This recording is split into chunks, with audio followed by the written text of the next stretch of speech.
Aujourd'hui, on va parler d'un sujet un peu croustillant, un véritable scandale sexuel préhistorique qui agite la communauté scientifique et qui concerne, nos plus lointains ancêtres. On va voir ensemble que notre lignée, la lignée humaine, est loin d'être la ligne droite qu'on imagine souvent. C'est en fait bien plus complexe et bien plus intéressant. Et la preuve, elle est inscrite en nous, dans notre ADN. Tenez-vous bien, entre 1 et 4% de l'ADN des humains modernes ne vient pas de l'Homo sapiens. Non, il vient de nos anciens cousins, les Néandertaliens. Alors, comment est-ce arrivé? On va commencer par la toute première rencontre connue entre différentes espèces humaines, juste après que l'Homo sapiens ait commencé à explorer le monde. Pour faire simple, voilà comment ça s'est passé. Pendant des centaines de milliers d'années, nos deux lignées ont évolué de leur côté. Et puis il y a environ 70 000 ans, nos ancêtres Homo sapiens quittent l'Afrique, et là, ils tombent sur les Néandertaliens. C'est à ce moment-là que tout a basculé. D'ailleurs, une petite anecdote intéressante sur leur nom, ça vient de la vallée de Néander, en Allemagne. Et c'est pour ça qu'en toute rigueur, on devrait prononcer Néandertal. Voilà, c'est le petit détail qui fait la différence. Bon, on est d'accord, c'était des espèces différentes. Mais il faut croire qu'ils étaient suffisamment proches pour avoir des enfants ensemble, des enfants viables, dont l'ADN a survécu jusqu'à nous. Mais attention, l'histoire ne s'arrête pas là. Les Néandertaliens, en fait, n'étaient pas les seuls autres humains sur la planète à l'époque.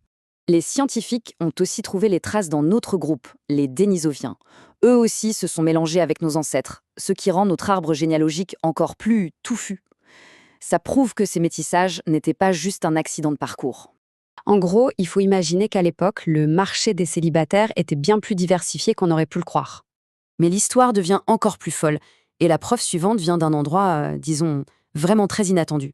Accrochez-vous, parce qu'on va maintenant parler de la théorie la plus étrange concernant les relations intimes de nos très, très lointains ancêtres. Oui, vous avez bien entendu. L'indice le plus bizarre de toute cette histoire nous vient des poux. Ça montre bien que les scientifiques peuvent trouver des pistes absolument partout. Alors, voilà le truc.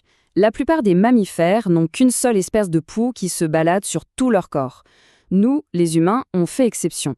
On héberge deux espèces bien distinctes, les poux de tête et les poux de pubis. Et c'est là que ça devient incroyable. Nos poux de tête, ce sont bien les nôtres, une espèce qui a évolué avec nous. Mais nos poux de pubis, leur ADN est en fait très très proche de celui des poux de gorille. La seule conclusion possible, c'est qu'il y a eu un contact extrêmement proche, il y a 3,3 millions d'années, entre nos ancêtres, les australopithèques, et les ancêtres des gorilles. Je crois que cette citation résume parfaitement le choc et le côté un peu dérangeant de cette découverte scientifique.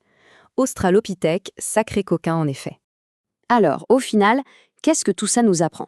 Qu'est-ce que cette histoire génétique complexe et un peu désordonnée nous dit sur ce que nous sommes? Eh bien, ça nous laisse avec une idée assez puissante. Notre identité, c'est une véritable mosaïque. Elle a été façonnée par un passé bien plus riche, bien plus diversifié et interconnecté qu'on ne l'aurait jamais soupçonné. Et vous? Que pensez-vous de tout ça, de cet arbre généalogique qui ressemble plus à un buisson qu'à une ligne droite? Partagez vos réactions dans les commentaires, ça nous intéresse vraiment.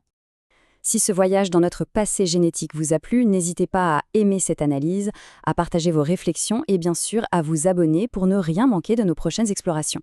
Merci et à bientôt!